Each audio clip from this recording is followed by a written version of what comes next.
Vendredi 23 février 2024, Mbote Nabino Nyonso Sika Bozali, Mbote Naba Congolais, prix de paix, Mbote Naba Congolais, à Motema Molamu, Mbote Naba Congolais, à Motema Mabe, Bendele Kweyate, Bamerke Bamesana Koloba, des guerres se succèdent, mais l'âme du soldat reste éternelle. Des guerres se succèdent, mais l'âme du soldat reste éternelle. Topé sa makasi la police, topé sa makasi la armée, topé sa makasi la service national sur la sécurité et le renseignement. Tobongo la paix, conditions de vie na bango na ba dépendant na bango. Tomatisi la police salaire, tomatisi solde na bango, tomatisi la armée solde na bango. Ba jana biso ba service de sécurité et le renseignement. Tomatisi le foot na bango, to comme ça moka moko makasi. Tata mo konzi ekolo Félix Tshisekedi. Facile européen ça ngaba image à l'administration côté chef d'état zakana ministre azalaki lobby liboso ya bapanzi sango awa na ville province Kinshasa na studio Maman Ngebi na briefing moko spécial le chef de l'état très ouvert serait confiant dans makambo azoloba Francis Beya tozala na biso awa Félix Tshisekedi a répondu à la question ya ba journaliste Jar Nyonso batuna qui atikala ki na likambo moko te Félix Tshisekedi est revenu sur les erreurs du passé, alors bien René a énuméré en gros Lukande Kende Iboso, Félix Tshisekedi a parlé de la justice. Dans les Cambodgiens, justice, n'habité, n'est na makaba contation, koyoka mokonzamboka lobaki lobby, faut ko banga ko sala mabe. Le président n'est pas trop confiant dans la justice nabiso. Non pas pour lingi yangote, non, mais pour lobby, yemaka lobby la justice congolaise est malade, même trop malade. Le président de la justice congolaise est malade, même trop malade. Donc, justice, Bozar n'a obligation de l'ongwa dans le stade de la maladie. Pourquoi tu as la maladie éternelle? Au comme dans le stade de la santé, avec quiétude, la santé, malade, tu as mon conseil, il y a un makambo belé. Dans les Cambodgiens, Italie, sécurité, le président de la République est resté ferme. Ba Rwandais oyo baza komi bata mananzoto ya ba Congolais moko bazwa mi balemi sato balakisa bango lingana ba changer bango ba kombo bayana eloko na bango ba pattern na bango ba créer M23 alobi ya ko tikala ko négocier na M23 te pour M23 za eloko te s'il faut qu'on négocie s'il faut qu'on solo il faut solo na Rwanda mais Rwanda zo la kisa biso déjà niveau ya motema mabe faut qu'on solo na Rwanda mais Rwanda za na dose na ye ya motema mabe mais au moins gouvernement au sala bakasi pour ETP sa biso ba solution pacifiée pe partie est. Les Cambodgiens débat aux au sala ba mikolo sur babenga ngoni maintien gouvernement sa maluko ne pona kwa ko kendeti na gouvernement c'est ko tata mo ko zekola bi ba urgence ezali lokola ba urgence sécuritaire notamment la question de l'Est, ça, l'agence diplomatique, on va se battre. Est-ce qu'il fallait qu'on kata yango pour esengeli koto samobeko alobi, ba débat ba juriste, azanango d'accord, mais ya talaki souci pe bolingo ya ko battre la mboka na souci ya peuple congolais yango atelaki bangwara, ba juriste bosa na ba débat na bino na ndenge na bino. Ko tikela bino boyo katata mokonzi ko mais na poni question ande ko Zulu, pour toi na Kinshasa ko lot na Zulu bulembi, mais vegilo yepende munene.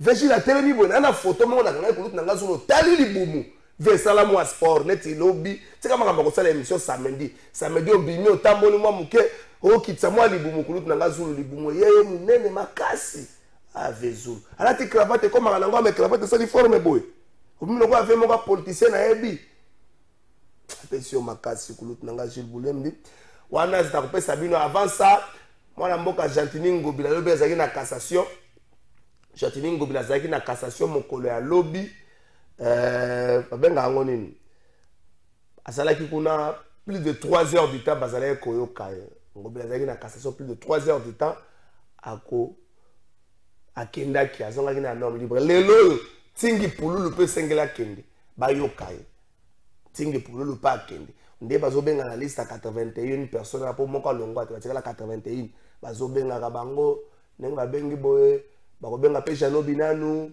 bakobenga pe Evariste Boshab bakobenga pe mwa bato ebele bakobenga pe mwa bato ebele Tingi Pululu ase Tingi Pululu pa okenda bandimi boye kwa zaka na ligue de serviteurs donc bato bazala kuna bazaka ba militante bakabandimi bazokwara bakobenga pe Tingi Pululu boye un seul invité na émission na biso ya mokolo lelo na yebisaki bino lobi bandeko na lembi ba débat o mutu azoya kokumisa mokonzi ya parti na bango atako mokonzi ya parti to ya lingoma politique na ye azosala eloko moko te na lembi ba débat na deuxième quelqu'un a fait que j'ai besoin des idées ko etongaka mboka ba idée ko tombola na moni elenge aza ko réfléchir non tel est sorcier tel est bon na lembi na nga makambo wana de toute façon on va pas créer ba bato ya sika bato so ba ko vanda to stoyebe esaleli na bango to lembi bato wana justice ve sunga biso journaliste a dénoncé landela pe dossier yango tika makambo journaliste a dénoncé mutango poisa na malo meya ko le yake ko sala plainte bobalukele muta dénoncé akomi ko kima mbango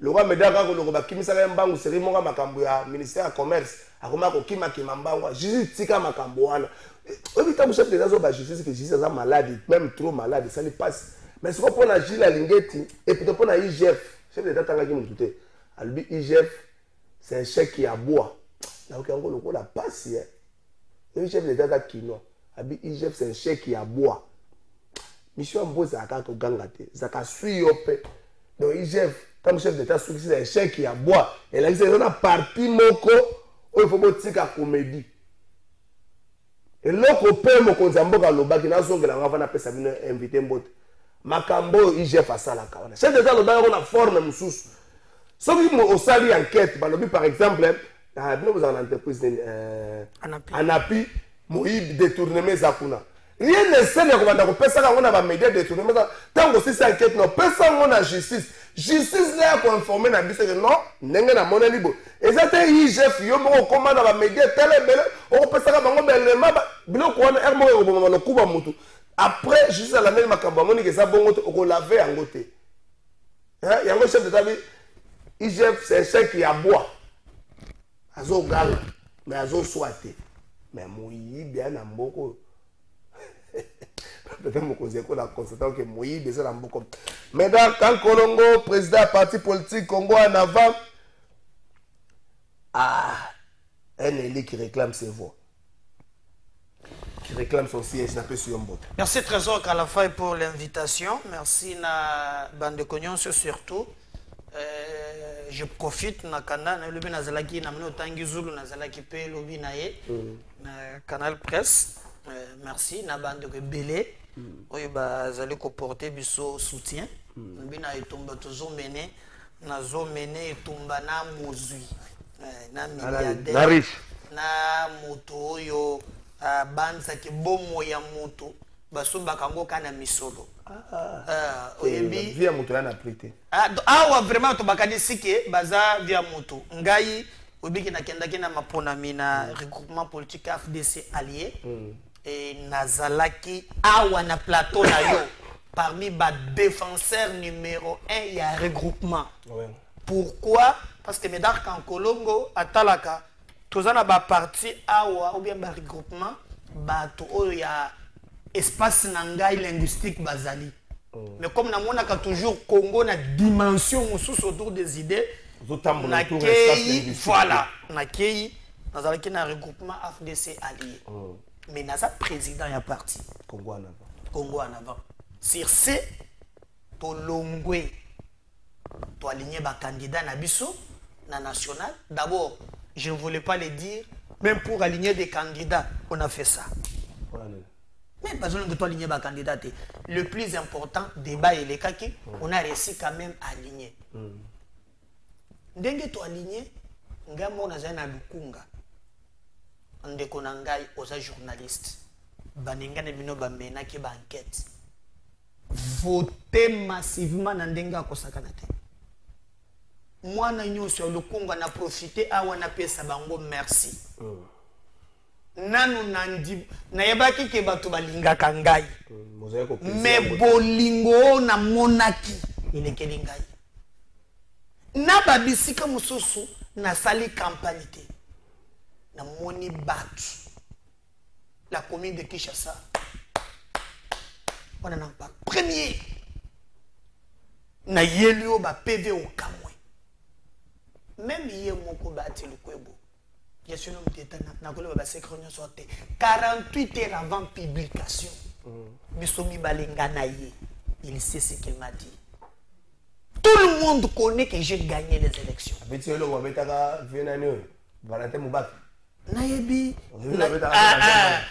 premier ministre.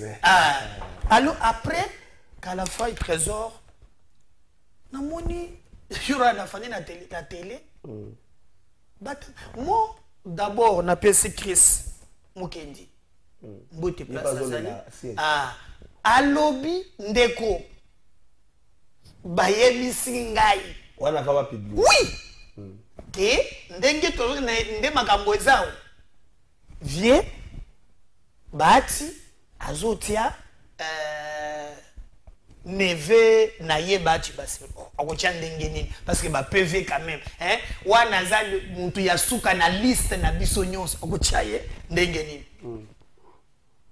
directement.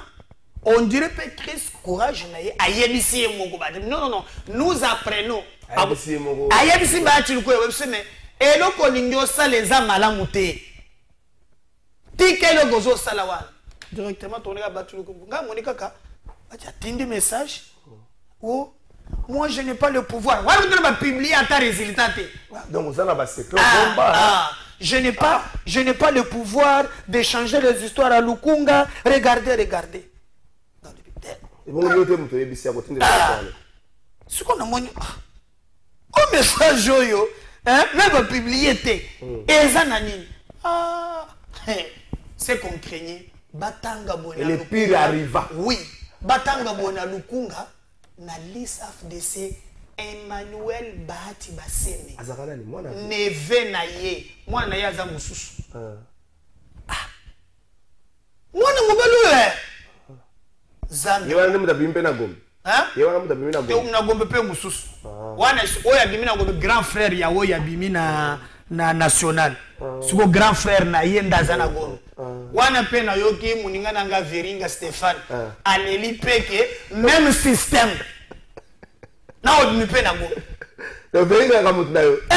Azad mystère na ngana nini? Ah, vous avez na. Aleli mon frère je comprends rien. Les magies de Lukwebo, là. Mais comme cela ne suffisait pas, dans le bité, nako le baté, nako gangate, naso quand même chongo nabi, papa. Oh makambo nazo dans la TV. Et ça na scène et kozonga normal, il me dira kolobate. Hein? Yo tala, nazo tcha une commission en place. Alors comme ça, yo zana ngazana ba PV zo ba PV hein kenda nango na regroupement na so une commission en place to kobenga pe o ba publier ayepe na o yaye comme ça vous savez confrontation on va réparer ça. Or comment il va réparer? Le seul moyen de réparer c'est de copier sanga mandat pour na kende ko saisir cours parce qu'il n'y a que le cours qui peut me remettre dans mes droits. Alors j'ai dit bon pourquoi crier? Comme il m'a dit, former les a bien. Qu'à la faille, je me suis déplacé le matin, 9h, na commune à regroupement. J'étais na 24. Na memi au moins à l'époque, na memi 500 PV. Pour na bagasi mususu na koronde na tiki. OK. Na 500 PV na kuti Dirkaba na qui s'appelle Madame Elodie. Dirkaba ya Bati. Na tuni mais président Bati abisinga ke eza confrontation ngana bimisi PV ya bimisi PV bino bosali constat bomoni na nyali commission a tiré conclusion siko lingo ya mbanganga moko ndenge nini oh non il est en route il arrive OK le problème est ça mais est-ce que je peux voir tes PV mais problème est ça kalfa na bimisi PV na tchele na nesi abandi alongoli premier ngai 40 fois ngai 30 fois ngai 30 fois ngai na on monde montoza na lire à donner à lire changer alors c'est compliqué hein? Papa never tant que tu sais une sommation il y a ba voix na début compter ba voix 2000 500 va 2900 tu vas garder les 3000 voix tu compter ce qu'il y a bat on est en commission 212 voix voilà ya bati wa on va publier oya za Elia Lukunga ah ouais c'est Lukunga 212 on a seulement la commission on bati Lukunga moitié installé la partner regroupement voilà on a continué ne bien pas été 10h 11h 12h 13h maintenant eza nini azoya to yate nzoka abimi soko na téléphone nga pe en bon politique na dit pe na bato soko tonga balandi esim soko zo solo c'est biloko na moni hawa c'est comme to sala ndengini c'est grave luka kaka moyen mususu tout ça wana oswa na ya musique yawa na zela na te makelele là ils ont dérangé biso France yo sala émission na makelele alors arrivé là trésor Kalafay 14h 15h na moni ndeko moko bon je crois être na ngambo wana akoyaka ko défendre je le prends il paraît qu'Asambelaka déjà na bazin andori ya kozana FDC okoyambaye azalaki na commission ouais l'équipe de bazin pe bazin avec député na DGC azalaki na commission azaku na chikapa na ngongo autour na yé en privé azalaki na commission na lui le côté mais na suite quand même autour na yé makamna zolo na commission ndeko na ngai ti to komi 17h avandika kwa moto yete nakangi bisaka na ngai nazuba PV na yo nazo o tikama natikela ni PV botikela ko tumbango atia PV te na tie PV na ngai na kena na jusqu'au téléphone na dengi obengila bati lukwebo alobi na uti na commission tie en place tala heure na longwe 18h 9h na yo ayete mais na ça la conclusion tout n'a pas tout qui na commission nga dans les 3000 voix d'abord sur les 500 PV 9 na 200 voix ça on a ba camarade moko alors na classe soboyo tuninga mutu mais il a été comme papa na ngai nganyo so sana mutu na te hein c'est lui qui peut réparer ndebo ezaka ka cour constitutionnel comme yo za père oza au-dessus pour na moni na regroupement palou les gars de salami comme ils n'ont rien caché bakamati manda ba pesi bakende ko régler na liste na bango oya ba wivini moleka nazaki na ko mbebo ni salami oui balobi na batu na bango mbo nakata regroupement na bango oui ba pesi manda ba pesi manda ba pesa manda ah ozomona comme une reproche to komi pas na biso na lebi comme ça hein papa nazo ka manda pour la commission na outil na kende ko bongisa donc na sana moi déjà la commission na sana moi raison il y a makasi même place azali ayebi parce que le PV oh OK on va voir tout ça na 8 jours jour eleki na musuku bato ya parti ba kolongo na ngonjirie ngape na président nga lebité na bilika mbote tozela quand même jour qui ndé bato na ngasi ba tomboki ngako to na yebaki oyo bimisai na balabala ngai baba ebisinga ba bengai ndeko no media ra ba bimisi bato na balabala tu kutu na calmer ça allait être pire mais na bengi yo mutu moka ya mbele singa tia zo bela azana hôpital oui donc ce qui est zalaka ke ngai na zalaka ke na pesa mot d'ordre le pire pouvait arriver mais dans quand Kolongo na niveau n'atteindre les lots naza sous liberté hein preuve il y a élection n'a pas exemple c'est que le Kinon fait je suis un leader au Kosakana na yete n'a pas batbake d'abord au siéger na 24 au senga mandat batindi du pa liboso du pa mibale du pa misa c'était affrontement alors tango siko bato yi Pekin ba yekoya ne bazo une délégation ya bato bazala kiwana ba côté na bango na kati na bureau ba komi kona po ba solola oh non omoni ndenge zawana ata bozu na ate bokozo na B de toutes les façons bi que ye président lingi ba benga au président dans le but de on négocie rien Donc wana ba yebisi bato na yo. Bato d'abord na regroupement. Wana ba yebisi bato na regroupement. Ba yebisi bato na ba ta regroupement bato yipeki. Ba policier. Ba policier ba. Alors que ba da climat kimia. Ça ça boulevard na 24 non? Oui. Ça dégénéré. Pour ba yeboye bato bazozonga te. Ba bato ça déterminé à affronter la police. Ba zone na ça ba zone moko très compliqué. Na ba maman na banane alors il faut trouver terrain d'entente. Nde ba côté na bato na kati. Bato bozani bo ndengeza awa balobi ke biso il faut toluka kaka to négocier na place na biso député to ko zulango ata premièrement mbongo deuxièmement to zuba poste.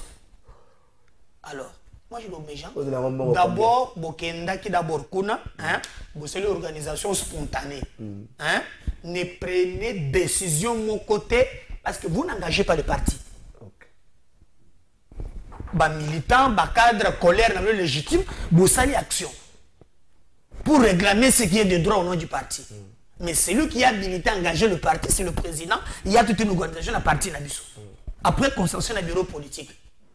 Des bateaux, policiers, comme ça, bokende toko benga ye poto solo. Après, ba benga ngai.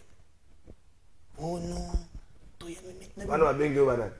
Le groupement kakaba au cadre, je peux pas citer déjà. Aux hommes bas après tout nous soir. Au téléphone. Oh, dengeza wa tobosa na de députation nationale. Ba émission tobosa. Tobosa na yango. Yo te me ba bisa ngona premier tobosa. Tobosa le gamo députation nationale. Au moment que tout ça ba député belé, tokoza ba poste belé, un mbongo pesa levé. Donc c'est comme ça que vous savez là. Oyoko, d'abord vous votez nga voter nga ngote. Alors ceux qui tout ça la politique pour la compromission. Comment vous changer mon colonie? Parce que nga pauvre. Pour where son muntu na yo. Na koma na Noël. Asa nze mumongo ya kolela. Justice de Dieu yana. Mais tout na ye po ye règlement ka mbutu moko. Onde ba bengi ngande ba benga ki ye. Akokita sa. Ba bengi ka via kei. Hein? Akendaki.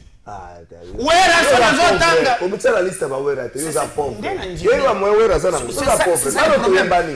Tuyembani tina bakasi. Voilà. Maintenant tu es souvent un pauvre. C'est la dignité. C'est pour montrer aux Congolais que politique est un bon côté. Politique est idéal. Wera zali kamba ngubute ne ya legalite. Na zo bisayo ke na chantre wera son.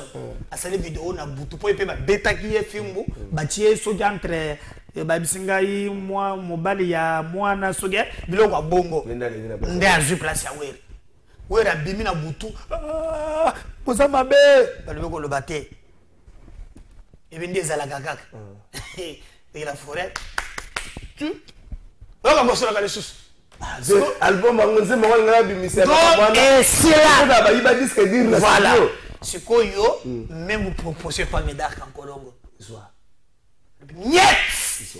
Niet! Niet! Ça va combien? N'absolu, Dieu connaît absolument. N'absolu bango. Au moins ngai, tant nous avons la campagne. Zanu, avant de la campagne, recommande ça combien pour la campagne?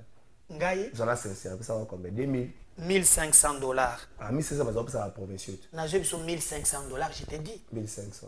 Pano onga na tie na Willery. Ezunga $2,500.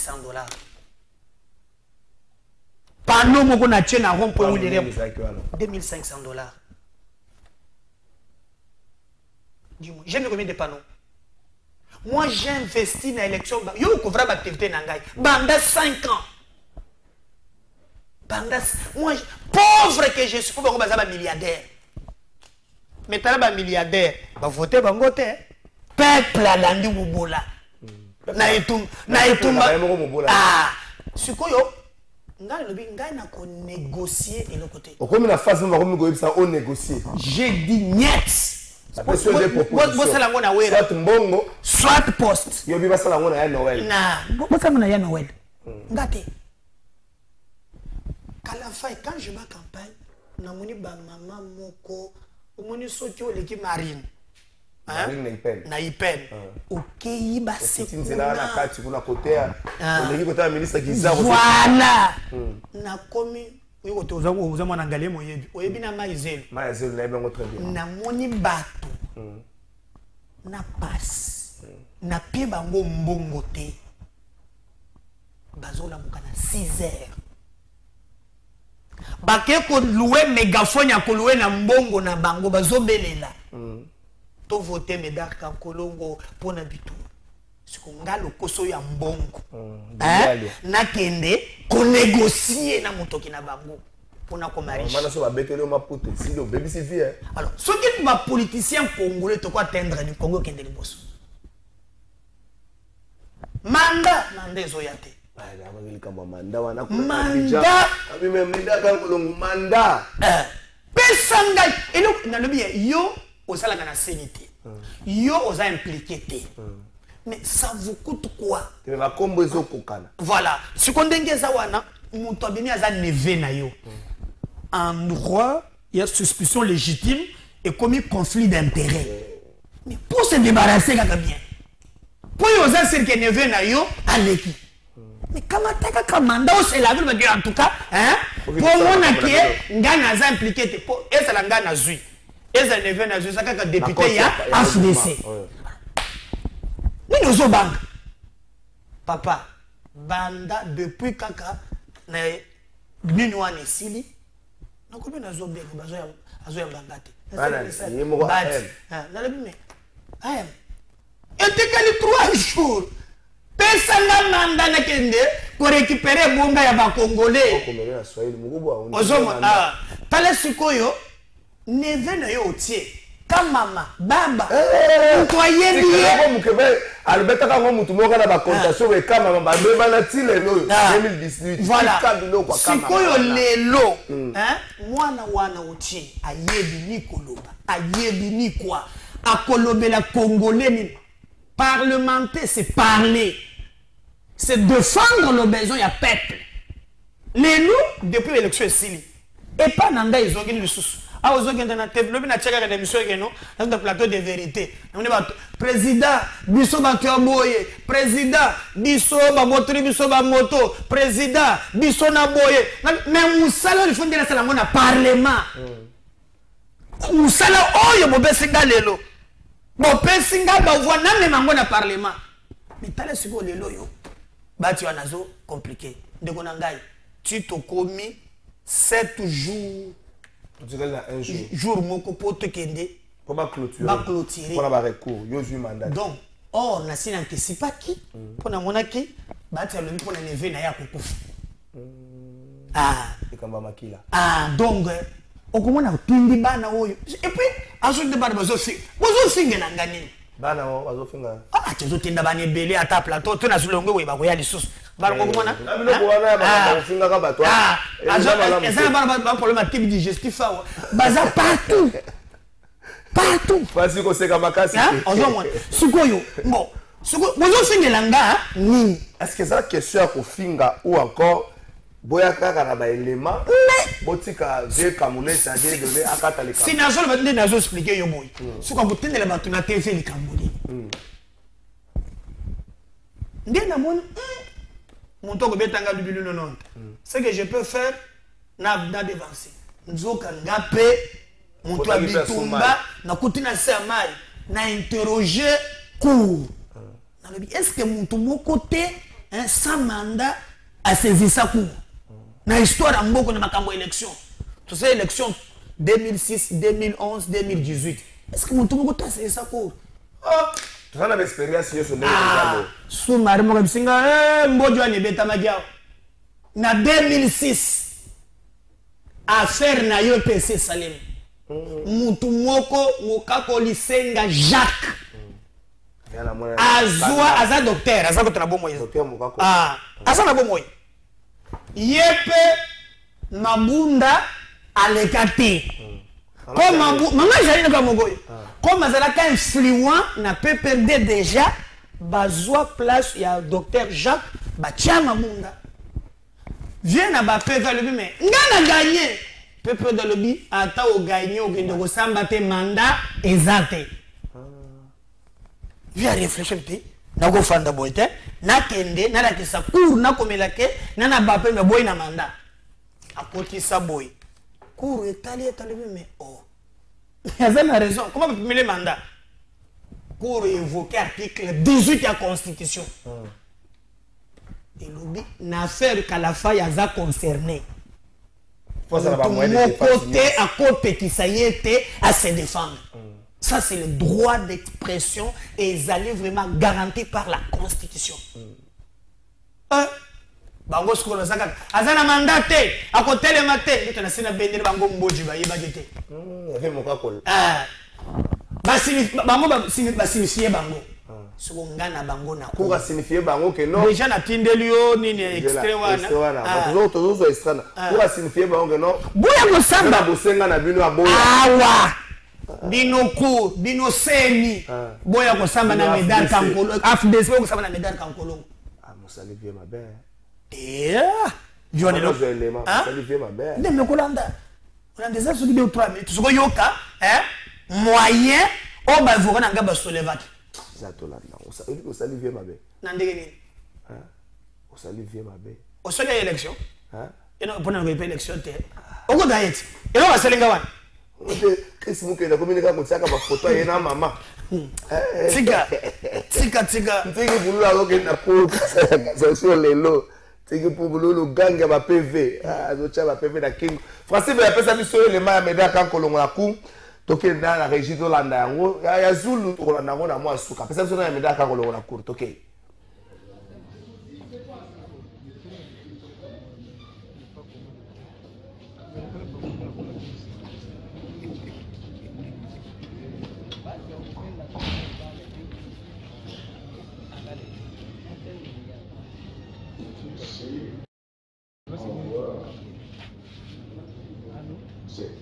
AFDCA. Comment est-ce que AFDCA peut être contre ma activation? C'est ça le débat. Ok. Maître, vous avez la parole pour la partie requérante. Merci de la parole, Monsieur le Président, Madame et Monsieur le membre de la Cour, Monsieur le procureur général. Je tiens à préciser qu'il ne s'agit pas de AFDCA. Il s'agit de M. Kankolomo Médard, qui a signé personnellement sa requête. Parce qu'il s'agit d'une contestation dans la même liste AFDCA. Et donc, M. Kankolomo Médard confirme les termes de sa requête, sollicite de la Cour de dire recevable de cette requête au motif que son droit de la défense, mais aussi sa liberté individuelle, ont été piétinés par le regroupement qui n'a pas voulu lui donner le mandat pour saisir la Cour. Ainsi, la Cour ne va pas se contredire parce que en 2007, dans son arrêt RC 024 du 21 mars 2007, la Cour avait déjà reçu dans l'affaire opposant M. Mukakoli Sanga Jacques à Mme Janine Mabunda la requête du précédent parce que privé du mandat de son parti politique. En faisant cela, la Cour va dire cette requête amplement fondée parce que M. Kankolomo Médard a obtenu le plus grand nombre de voix dans la liste AFDCA et que même quand on a confronté au sein du regroupement, c'est bien lui qui était largement en tête, mais que par surprise, la CENI s'est permis de proclamer celui qui avait moins de 300 voix. Vraiment. Et donc, la Cour va rectifier cette erreur matérielle commise par la CENI en proclamant M. Kampolongo élu sur la liste du regroupement AFDCA. Nous avons. Merci, maître. C'est M. Kampo. Nous avons déjà laissé votre avocat parler parce que on présumait que c'était vous. Et si on doit encore vous accorder à vous la parole, vos avocats doivent vous avoir dit que la procédure est essentiellement écrite. Merci beaucoup, Francis Beya. Oui, mais ça n'a pas comme ceux qui m'ont mis celui yango. Vande kimia, okangi munoko, oloki mutuna pembeni, osengi pardon, vie et continue. S'il s'avère que makambo lobami wana na vidéo est vrai, que me da kan ko. On est à la cour, hein? La cour, tu sais ngana le bana. On me cite. S'il s'avère que makambo est vrai, que me da kan ko ngazaki mutali bosso na liste FDCA na lokunga. To tiana se. Même bana tozo bota. To la kisa bango nzela wana te. Et puis comme sous bokecho lo baka. Tamona ngolo kwa bavanti. Mais bokecho comme ça lo baka za na raison. Et bokecho te. Azaka soka batangele kwa John Solia. Je suis là batu ba ebi. La pesi nom de famille na été. Batangele John Solia bokecho. Elonga mibi. Et puis la comédie, mais à un certain moment pour d'autres Congolais, ça rappelle nous solo. Tout tient assez. Boyambula. AFDC A ou AFDC est une grande formation politique. À un certain moment, tout comme sa formation politique, le l'héritage de la famille. Et puis, comportement, il y a une église belé à Minene. Papa Zaki Moussal Lanzambe, tant que papa Moni Nzote, comme il bâtit moine. L'église belé à Minene, ils ont coupé le Makambouane. Tant que collaborateur, mon quoi, ça a un appel. Motier moine, mami qui m'a imposé, collaborateur a commis au boyo boy. Ce qui m'a nasa ma cité, l'église est ouf. Tout ce qui a bilo qu'on a fait par politique, ils ont les héritage de la famille. Boza ba o ba ba bébé. Et ça va comme héritage de la famille. Moni bana le quoi ba bouche junior pour beaucoup ta politique, ça ta formation militaire à quel Vietnam à Zong. Il y a eu un conflit d'Akaka boy. Abaluki bo mami ke malama ko poste à monene. Et puis ce qui me fait mal, Trésor Talafaï, on a les bossos ya ba juge. C'est ni incapable de justifier ba voix pesibati. Ah, tika ko lo ba. Na je so makambo, est-ce que c'est makambo ya cour, hein? C'est quoi yoka message en déco. Yoka message en déco. Alors bonjour de Trésor, s'il vous plaît, demande à Meda Kankolongo si lui avait réussi et que Kadima avait fait ce qui a joué qui Kadima Gaza Sam Salamalam qu'il nous dit entre Kadima Nanga.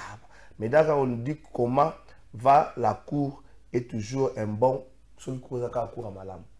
Je ne comprends pas. Depuis Tobandé, je te le dis. Les Congolais, hein, aux autres tournent, aux autres, il est, d'or, il même temps, il ne comprend rien. On a besoin d'un brouilleur, Sotali devant cette cour.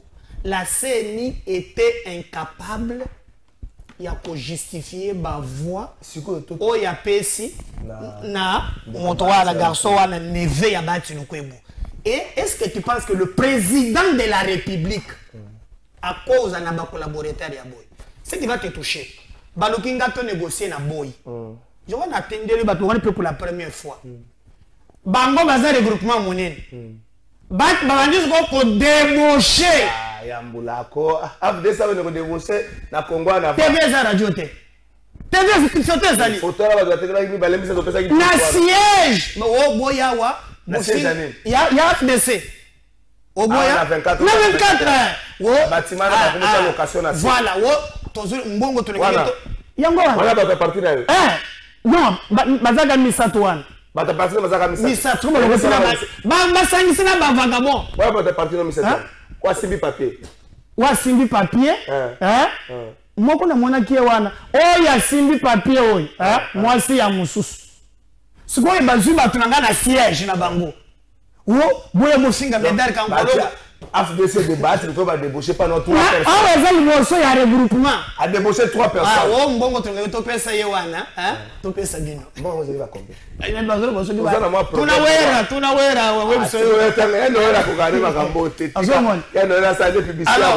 qu'on a tourné, mais attends, besoin, il y a une remorque. Natie la batutu. Natie la batutu, na remorque. C'est là. Donc, dans la régie, Francis, il y a pas ça, interview et plutôt. Mais il faut le 13 c'est là. Avant bon, c'est là comme petit souci technique de son garage. Francis, il y a pas ça, Nini chef de l'État lobby, Zulu et puis intervention chef de l'État. Donc, il y a un régie, bon, voilà, merci porte-parole. Mokonzamboka, tosololi magamba guerre, tosololi magamba nyonso nga na ozonga na ngote. Nga ba kinois ba lobby na tuna ba question ba kinois. Osa kinois, obotami na kin, ovandaka na kin. Lelo Kinshasa est caractérisé par le phénomène Kuluna. Kinshasa est caractérisé par l'embouteillage. Kinshasa est caractérisé par Nababalabala dans un état de délabrement très avancé. Bokassa, Kassavubu, Yomoko Kene Nazandu, Naokakota Osoro Bala TV, Kassavubu Komiboe, Itaga, Croix-Rouge, Kabinda. Lelo, Yomon Randeli na Kinshasa. Tango Vandaka, est-ce que Fatih Beto Zalaka fier na Kinshasa n'est comme Lelo? Pour moyenté. Koura passi, maï passi, et puis $28. Et comme il peut l'opérer sa maman 20 000 francs, ils ont réclamé Nandaku 20 000 francs à pour $28. Vie na yo na negeto ko vivre na Kinshasa en tant que Kinois. Est-ce que Kinshasa est gouverné? Bon, en tout cas, mon tournant na yo ezali ya motuya. C'est vrai, tozali na ba difficulté na Kinshasa. Ba difficulté ango e bandi lelote. Et ça, la difficulté, c'est qu'il y a malembe. Peut-être tozangaki ndenge ya ko solutionner yango. Likambo o etali kuluna par exemple, à un moment donné, nga na monaki que ko traiter ba kuluna de manière radicale et ko changer le communauté. Baza ba jeune, souvent inconscient, pour que zoyer au côté na boloko, un jour à Gobima. Tant à Obimakuna, à Okoma Soussou, plus dangereux que tant à Kotaki. Autant qu'au PSAE leçon, il y a Koye Balikambo Babengi Mosala, valeur il y a moto, qu'au PSA, Koto sa moto, Kolinga Ndekonayo, pour Osalela Ekolo. Et expérience wana et Simbaki, Toza Lelo Nabana, Bakendeki Kanyama Kasese, Bamisusu baketi en Afrique du Sud, koye kola kotambusa train, kozonga d'ailleurs bientôt na Lubumbashi pour na retard la bango. Donc mosala côté on a je crois qu'il y a expérience moko concluante, mais esenga rappel ba moyen, il y a kopesa na police pour police azala na efficacité ya kokanga bango. Mais pour le moment, c'est vrai naza kondima que nanu tokokisi makambo wana malamote. Mais boyeba que ekosuka wana te toza te que toza wana te pona kotala biloko wana indifféremment to ndima yango ele kakaboye to salaka eloko te toko bouger. Nous allons prendre des mesures. Idem pona bambouteillage. Bambouteillage ezali pona babalabala oyo olobi wana ezali ya kobeba. Je crois qu'il s'est passé quelque chose dans ce pays qui continue de se passer comme une méthode et comme une habitude. Et wana ngai nazali ko tia ba responsable ya ba entreprise oyo bazali kotonga ba balabala. Bon, en tout cas mon tourna na yo ezali ya motuya. C'est vrai, tozali na ba difficulté na Kinshasa. Ba difficulté yango e bandi lelote, hein, eza ba difficulté ezali ko ya malembe. Peut-être tozangaki ndenge ya ko solutionner yango. Likambo o etali kuluna par exemple, à un moment donné, nga na monaki que ko traiter ba kuluna de manière radicale et ko changer le communauté. Baza ba jeune, souvent inconscient, pour que zoyer au côté na boloko, un jour à Gobima. Tanga Obimakuna, Akokoma Susu, plus dangereux que Tanga Kotaki. Autant qu'au ça est leçon, il y a Koye Balikambo Babengi Mosala, valeur ya moto, Kopesa Koto sa moto, Kolinga Ndekonayo, po osalela ekolo. Et expérience wana et simbaki, toza lelo na bana bakendeki ka kanyama kasese, ba misusu baketi na Afrique du Sud koye kola kotambusa train, ba kozonga d'ailleurs bientôt na Lubumbashi pona rotala bango. Donc mosala côté wana je crois qu'il y a qui expérience moko concluante, mais esenga rappel ba moyen il y a kopesa na police pour police azala na efficacité ya kokanga bango. Mais pour le moment, c'est vrai, naza kondima que nanu tokokisi makambwana malamote. Mais boyeba que ekosuka anate toza te que toza wana te pona kotala biloko wana indifféremment to ndima yango ele kakaboye to sala eloko te toko bouger. Nous allons prendre des mesures.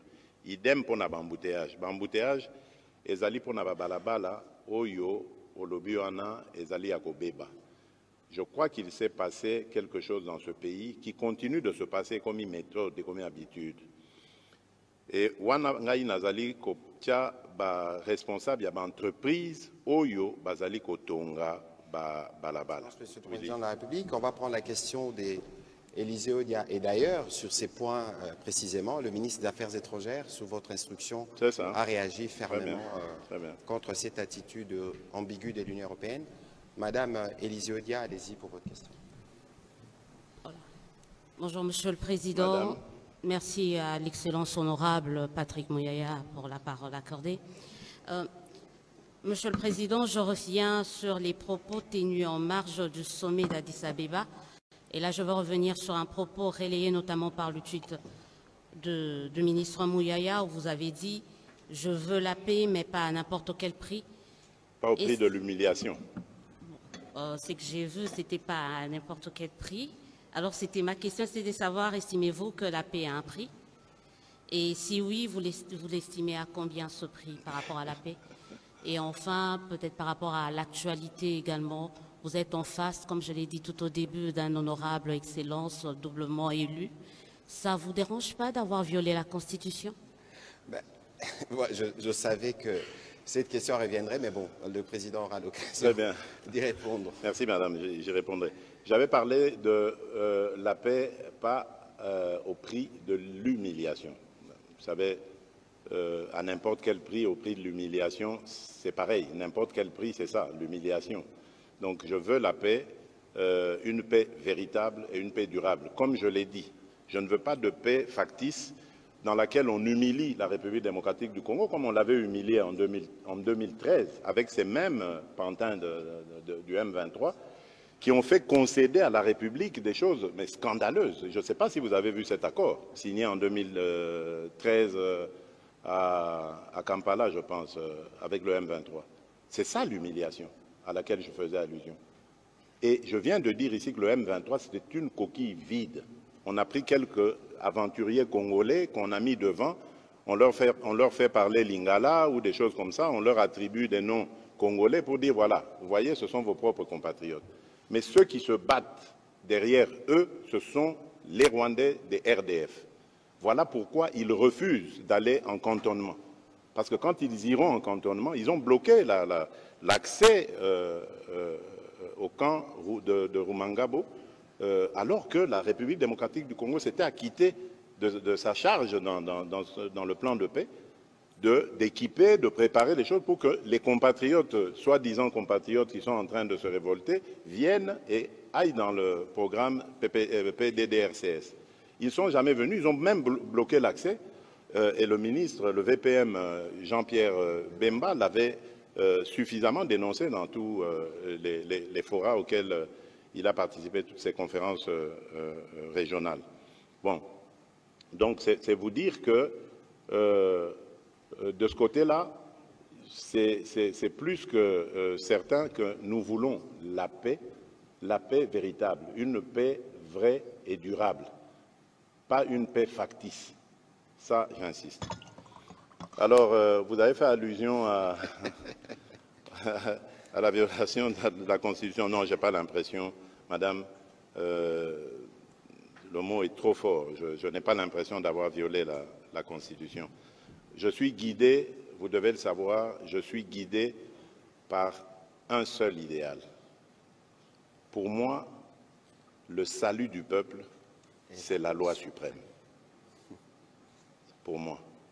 Et en tant que chef de l'État, je crois que je suis le mieux placé pour observer et comprendre où est le salut du peuple. Et en ce moment, vous êtes témoin, vous entendez les questions de vos confrères, le pays fait face à une situation particulière. Mais il n'y a pas que la situation sécuritaire. Il y a d'autres éléments. Je parlais par exemple de la situation financière. Dans quelques mois, nous allons terminer la revue du dernier programme avec le FMI, la 6e revue. Mais c'est un moment historique et hyper important pour la République démocratique du Congo. Et vous voulez qu'en ce moment, parce qu'il y a eu un règlement que je ne critique pas, que je ne condamne pas, à l'Assemblée nationale, qui exige au ministre de se déterminer dans les 8 jours, vous voulez que nous mettions le pays en difficulté, dans une situation de fragilité, par rapport à la situation sécuritaire, par rapport à la situation financière, mais il y en a d'autres, même la budgétaire, parce que le budget qui va être voté en fin d'année, c'est maintenant qu'il commence à se préparer. Et il y a plein d'autres éléments comme ça que je peux... La situation diplomatique, parce que notre VPM Affaires étrangères et son adjoint, le vice-ministre, sont tous les deux élus, ils doivent partir. Mais nous avons un front diplomatique sur lequel nous sommes déployés. Vous voulez qu'on mette tout ça en question parce qu'il y a eu un règlement... mais non, j'ai demandé conseil aux juristes. On m'a dit qu'il y a aussi l'article 110, je pense, de la Constitution, qui stipule que lorsque le Premier ministre dépose son gouvernement, il expédie les affaires courantes immédiatement après. C'est ce que je lui ai demandé. Et je tiens à préciser ici, pour rassurer nos téléspectateurs, l'opinion nationale, qu'il ne sera pas question de toucher 2 émoluments. Hors de question. Ceux qui restent au gouvernement, ils se font remplacer à l'Assemblée nationale par leurs suppléants. Pendant ce temps, jusqu'au moment où il y aura un nouveau gouvernement, si ce nouveau gouvernement est là, ceux qui seront retenus demeurent dans leur mission, les autres retournent à l'Assemblée nationale et ce sera à cette dernière de régler le problème avec les suppléants qui étaient là. Mais il n'est pas question de toucher 2 émoluments. Les ministres qui restent, tous vont rester là. Ils vont rester et toucher leur traitement de ministre. Donc ça, je tenais à le dire, parce que c'est plus ça qui me préoccupe. Le reste, c'est, j'allais dire, du juridisme. Bon, je laisse aux juristes le soin d'en discuter. Moi, ma mission, elle est de protéger le peuple, de protéger le sol congolais, et c'est à ça que je m'acquitte. Le reste... Voilà, on va prendre la question de Patrick Bomboka. Vous parlez du budget, vous parlez de l'économie. Et puis ce sera Pichou Moulumba, puis Christian Lusakweno. Allez-y, s'il vous plaît. Merci pour la parole, Monsieur le ministre. Bonsoir, Monsieur le Président. Bonsoir. Après la renégociation du contrat chinois, la République démocratique du Congo a pu arracher 7 milliards de dollars qui devraient être investis comme annoncé dans les infrastructures. Bien sûr. Mais on aurait constaté que depuis la signature de ces contrats mines contre infrastructures en 2008, le taux d'absorption de ces milliards disponibles est toujours très faible. Alors comment s'est rassuré cette fois-ci à la fois de la bonne gestion et de la bonne affectation de ces ressources? D'abord parce que nous avons commencé à renégocier. Donc ça, c'est déjà la preuve qu'en tant que patriotes aimant ce pays, quand nous avons examiné ce qui avait été fait avant nous, nous avons constaté que c'était très mal fait et au désavantage de la République. Secondo, lorsque, malgré tout, ça a quand même été fait, c'est-à-dire de l'argent a été décaissé, je crois qu'on est presque à 1 milliard seulement de la part de... Eh bien, cet argent n'a rien fait. Est-ce que vous voyez des infrastructures grandioses, vous, dans ce pays? Non. Mais ça a fait la richesse de certaines personnes qui, pour la petite histoire, je vais vite dire ici, sont aujourd'hui dans l'opposition en train de s'organiser, même pour certains, pour déstabiliser la République démocratique du Congo. Voilà à quoi a servi cet argent. Mais bon, on en parlera peut-être à une autre occasion. Le travail est pour le moment fait par nos services de renseignement. Donc là, je voulais dire que nous avons revu les choses, nous les avons rééquilibrées dans un contexte gagnant-gagnant. Aujourd'hui, nous sommes convaincus que ce qui va se passer sera immédiatement profitable à la République parce que nous avons même mis une institution qui discute avec SICOMIN et qui va avoir les études nécessaires, parce que vous avez parlé d'absorption, évidemment. Comment est-ce que vous voulez qu'on absorbe des montants ou des fonds déjà désignés, préparés, s'il n'y a pas de projet fiable avec études faites pour que l'on entame évidemment les réalisations? C'est ça que nous sommes en train de faire, que nous avons fait, que nous sommes en train de faire. La CGT, par exemple, l'Agence congolaise des grands travaux, dispose, d'ailleurs je dois recevoir son DG dans les jours qui viennent, dispose de beaucoup d'études. Et l'autre institution dirigée par Freddy Chembo, dont j'oublie, qui est assez compliqué comme ça, le directeur général Chembo, qui elle est en pourparlers avec SICOMIN, est aussi là pour l'accompagnement. Donc, nous sommes cette fois-ci parés pour encadrer cet argent, parce qu'il y a l'IGF, ce chien méchant là qui aboie à la moindre bêtise. Donc, voilà, nous avons tous les instruments nécessaires qui vont faire que nous allons destiner cet argent à ce pourquoi il a été levé. Donc, les réalisations se feront, soyez tranquilles.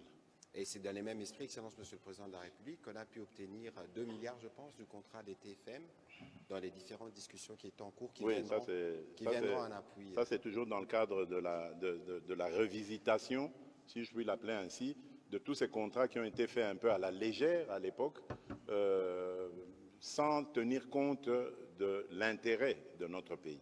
Et là, nous voulons et nous avons refait les choses autrement et elles vont se passer effectivement autrement. Voilà, on va prendre la question de M. Pichu Mulumba. Nous avons encore, Monsieur le Président, une bonne dizaine de minutes. Oui, ça va, je suis à votre disposition. Ok, bon, on ne va pas en abuser. Allez-y, Monsieur Pichu Mulumba. Excellence, Monsieur le Président, je reviens sur vos premiers mots à l'entame de ces briefings. 32 jours après votre prise de fonction, vous brûlez d'impatience de démarrer, vous l'avez si clairement dit.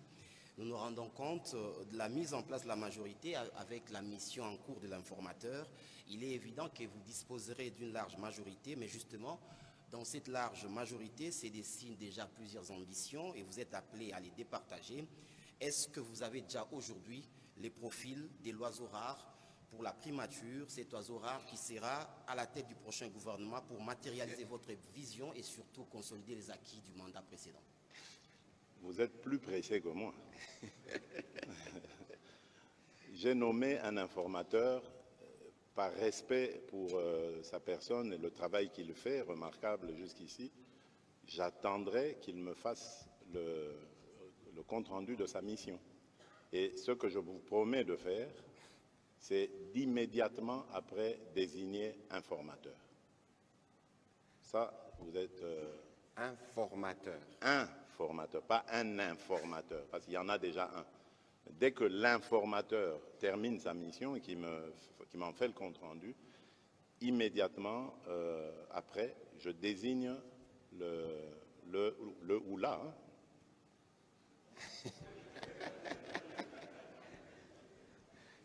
Il veut aller dans les pouvoirs discrétionnaires du président de la République.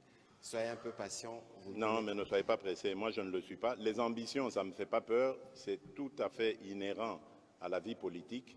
On ne vient pas en politique pour se positionner simplement. On vient parce qu'on a un rêve, on a un idéal, on a des ambitions et c'est tout à fait légitime de les avoir. Ça ne doit pas faire peur. Nous avons une grande majorité, comme vous l'avez dit. Tout le monde ne jouera pas le même rôle, tout le monde ne jouera pas les premiers rôles, tout le monde ne sera pas ministre, tout le monde ne sera pas DG. Quoique, bon, DG, j'aimerais vraiment qu'on commence à réfléchir à dépolitiser l'administration. Mais enfin, voilà. Donc, l'essentiel ici, c'est de faire avancer le pays. Voilà, M. Sandou Sakweno. Bonjour Monsieur le Président, bonjour Monsieur le Ministre, merci. Bonsoir. Alors, ma consoeur Olysée Odia a presque vidé la question. Vidé ma question, mais bon, puisque vous nous avez...